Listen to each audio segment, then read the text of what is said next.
ഇതിന്റെയൊക്കെ മൂല കാരണം എന്ന് പറയുന്നത് ഔറംഗസേബ് എന്നല്ല. ഇതിന്റെയൊക്കെ മൂല കാരണം എന്ന് പറയുന്നത് പൊളിറ്റിക്കൽ അജണ്ടയാണ്. നമുക്കറിയാം. ഹലോ, ഹായ്, SBT ടോക്സിലേക്ക് സ്വാഗതം. നാഗ്പൂരിൽ നടന്നിട്ടുള്ള കലാപം വെൽ പ്ലാൻ ചെയ്തിട്ടുള്ള ഒരു കലാപം തന്നെയായിരുന്നു.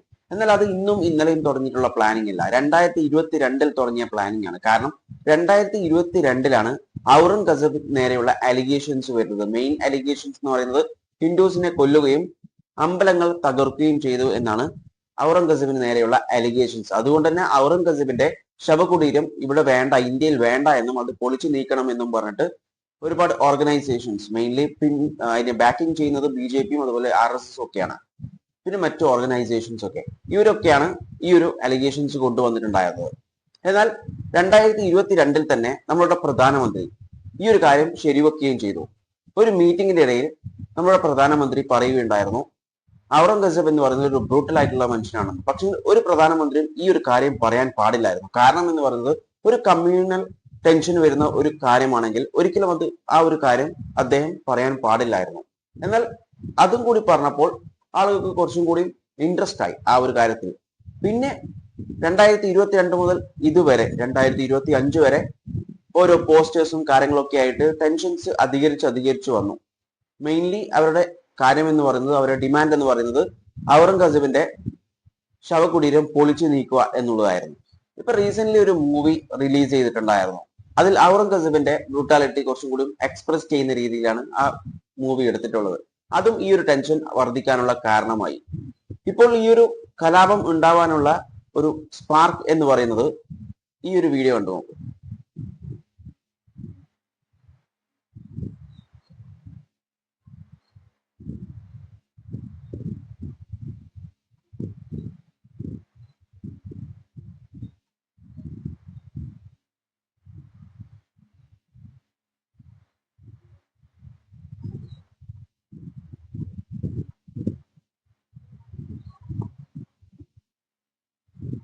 ഔറംഗസേബിന്റെ കോലം കത്തിച്ചതിലല്ല ഈ ഒരു ടെൻഷൻ ഉണ്ടായിട്ടുള്ളത്, അല്ലെങ്കിൽ ഈ ഒരു കലാപം ഉണ്ടായിട്ടുള്ളത്. ഈ ഒരു കലാപം ഉണ്ടാവാനുള്ള കാരണം എന്ന് പറയുന്നത് ഖുർആന്റെ വരികൾ എഴുതിയിട്ടുള്ള ഒരു ക്ലോത്ത് കത്തിച്ചിട്ടുണ്ടായിരുന്നു കൂട്ടത്തിൽ. അതായിരുന്നു ഈ ഒരു ടെൻഷൻ, അല്ലെങ്കിൽ ഈ ഒരു നാഗ്പൂർ കലാപം ഉണ്ടാവാനുള്ള മെയിൻ ആയിട്ടുള്ള കാരണം എന്ന് പറയുന്നത്. ഇതിന്റെ ഇടയിൽ ചില ഫേക്ക് ന്യൂസസ് സ്പ്രെഡ് ആയിക്കൊണ്ടിരിക്കുന്നുണ്ടായിരുന്നു. ഖുർആൻ കത്തിച്ചു എന്ന് പറഞ്ഞിട്ട്, അതുപോലെ തന്നെ ഔറംഗസേബിന്റെ ശവകുടീരം പൊളിച്ചു എന്നൊക്കെ പറഞ്ഞിട്ട്. അതൊക്കെ ഫേക്ക് ന്യൂസസ് ആണ്. നമുക്ക് ഈ കലാപത്തിന്റെ ഒരു വീഡിയോ കണ്ടു നോക്കാം.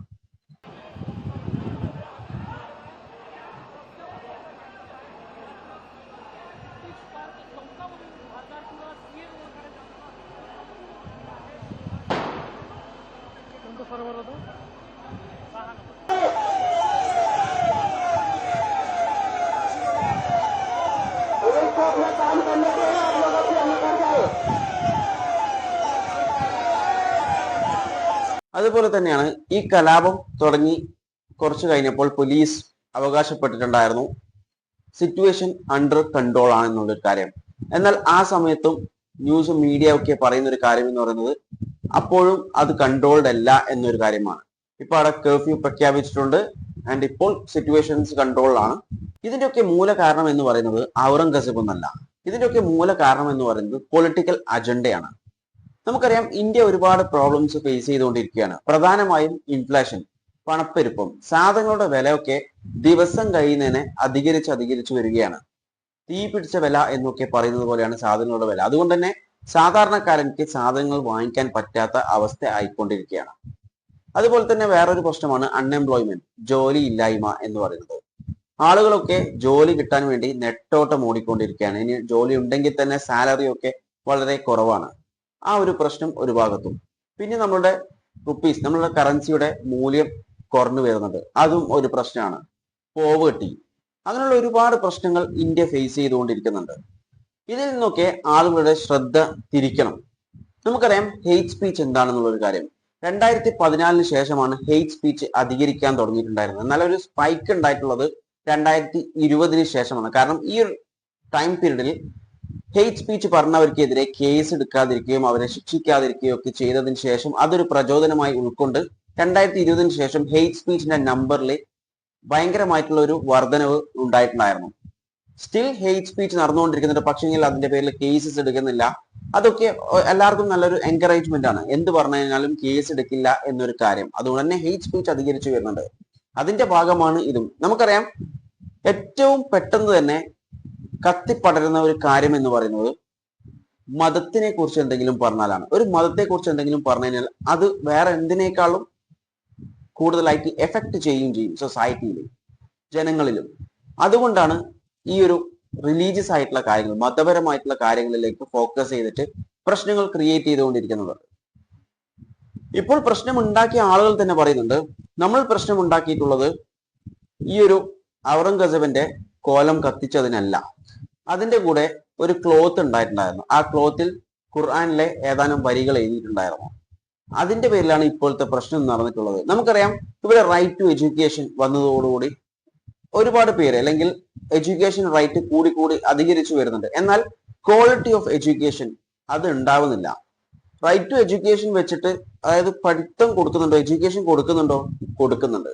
എന്നാൽ ക്വാളിറ്റി കൊടുക്കുന്നുണ്ടോ? അതില്ല.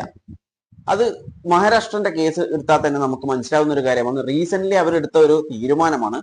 ഡിപ്പാർട്ട്മെന്റ് ഓഫ് എഡ്യൂക്കേഷൻ എടുത്തിട്ടൊരു തീരുമാനം ഉണ്ടായിരുന്നു. 10ാം ക്ലാസ്സിലെ കുട്ടികൾക്ക് മാത്സും സയൻസും ഭയങ്കര ടഫായി വരുന്നുണ്ട്, അവർ പാസ്സാവുന്നില്ല ആ വിഷയങ്ങളിൽ. അതുകൊണ്ട് തന്നെ അതിന്റെ പാസ് മാർക്ക് കുറക്കാം എന്നുള്ള ഒരു കാര്യം. അതിൽ നിന്ന് മനസ്സിലാക്കാം ഇന്ത്യയിലെ എഡ്യൂക്കേഷൻ ക്വാളിറ്റി എങ്ങോട്ടേക്കാണ് പോയിക്കൊണ്ടിരിക്കുന്നതെന്ന്. കുട്ടികളെ പഠിപ്പിക്കാനോ അല്ലെങ്കിൽ ടീച്ചേഴ്സിന്റെ സ്റ്റാൻഡേർഡ് കൂട്ടാനോ അല്ല നോക്കുന്നത്, പാസ് മാർക്ക് കുറക്കാനാണ് നോക്കിയിട്ടുണ്ടായിരുന്നത്. അതിൽ നിന്ന് നമുക്ക് മനസ്സിലാക്കാൻ പറ്റും. ഇതിന്റെ മോട്ടീവ് എന്ന് പറയുന്നത് ക്വാളിറ്റി എഡ്യൂക്കേഷൻ കൊടുത്തു കഴിഞ്ഞാൽ ഇതുപോലത്തെ കാര്യങ്ങൾ ആളുകൾ സ്വീകരിക്കാതിരിക്കാൻ തുടങ്ങും. അങ്ങനെ വന്നു കഴിഞ്ഞാൽ അവരുടെ പൊളിറ്റിക്കൽ അജണ്ട നടക്കില്ല. അപ്പൊ അതുകൊണ്ട് എന്താണ്, എഡ്യൂക്കേഷൻ നൽകുന്നുണ്ടോ? നൽകുന്നുണ്ട്. ക്വാളിറ്റി എഡ്യൂക്കേഷൻ നൽകുന്നുണ്ടോ?